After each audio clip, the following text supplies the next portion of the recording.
So how do we get borders like this? Let's find out. Today we're going to talk about compost. Hello and welcome to Horticulture. Today I thought I'd take a look at compost, or recycling, or organic recycling, whatever label you want to put on it. Compost. Let's start by looking at a few compost bins or areas. So here you go, here's one, and here's one of the Dalek bins. Here's another,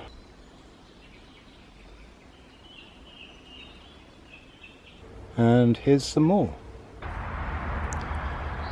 And finally, this area here. As you can see, there's 4 bins here, and they're massive. But this is a 14-acre estate. So, well, basically what we've got here, let's start from there. We've got an empty one, because we've just used it. We have got one that we're about to finish, and at some point this year we'll be starting in the empty one that you've just seen. And this is the one that we're using. And this is just kitchen waste and general purpose. The other 3 are grass and manure from the horses over the road. So you can, 3 is the minimum you need. Now, another thing you need to consider, now obviously you have to tailor this to whatever size of land you've got. If you've got a tiny garden, you need to make compost quickly, or use 2 bins. 2 of the Dalek bins is probably good. Or if you can make 3 small bins, if you don't have that much waste, if you can make 3 small bins, you could probably, that would do.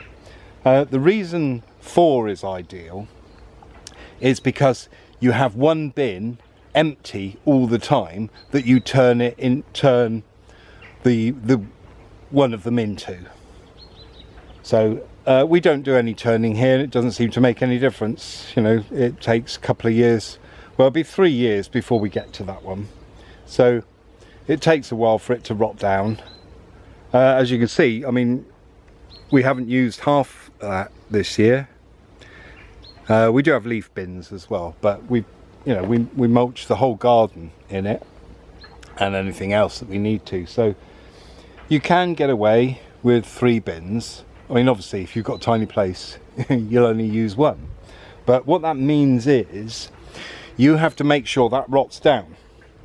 So having 1 bin, really, you're going to be struggling, because generally speaking, people just throw stuff on it.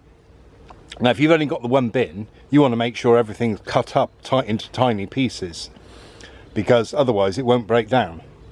And certainly don't throw anything woody on there, so that it doesn't really work. If I'm completely honest, if you're only going to have 1 bin, you're going to use it every 2 years.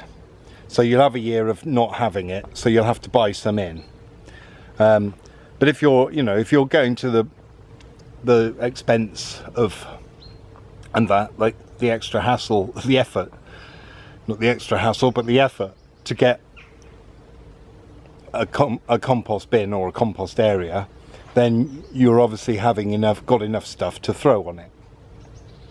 Now, if I was to have a kitchen waste, personally, I'd never fill it up. It would take a long time, because I basically eat everything.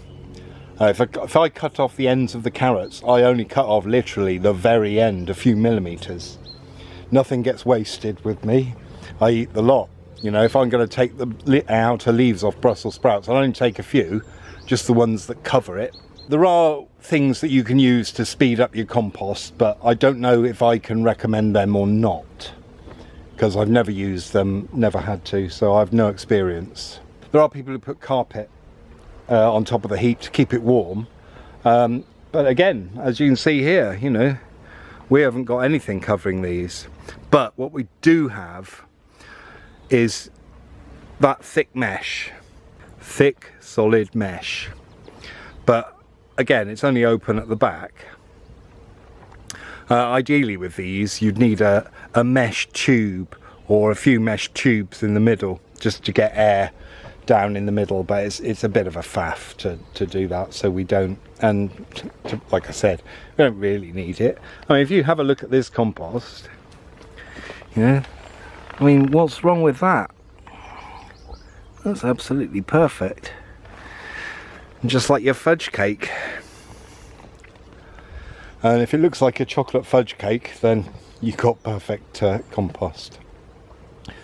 So yeah, I mean, so basically you need air to circulate all the way around. So ideally you'd have a gap in between the two, ideally, so that air can separate. But I mean, it's not going to happen here, because as soon as you've got two next to each other, bits will fall in and take up the gap. So it doesn't really work.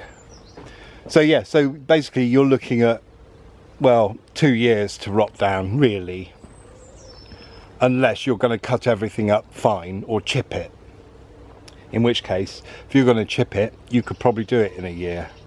If you want to, and you probably should, mix your compost about, you can plunge one of these in. It's a compost aerator, and as you can see it's got a handle. You put it in, you twist it down, then you pull it out. It's recommended that you do it once a week. So there's some things to think about and consider. Obviously it depends on your space, so whatever you do is going to work, but bear in mind that your compost might not be rotted down in a year unless you do the fine cutting, which, you know, who can be bothered. One of the things I do recommend is to fill your heap up in layers. You know, so if you've got a bucket of kitchen waste, you've got a bucket of kitchen waste followed by a layer of grass clippings, followed by maybe some leaves or partially broken down leaves from the gutter of your shed or somewhere, and just break it up that way. Otherwise, if you're on a small scale, you don't have to bother with putting layers, so it breaks down and evenly and allows different air in, and, you know, and sort of is kind of mixed. It doesn't make that much difference, to be completely honest. So yeah, so there you go. I hope that helps. Thanks for joining me, and I'll see you next time. Don't forget to subscribe, like, share and comment, and click the notification bell and you get all my videos, because I'm constantly doing them. I've got hundreds waiting to come out, and this one is one I've just filmed, so this is extra. So yeah, see you later. Ta-da.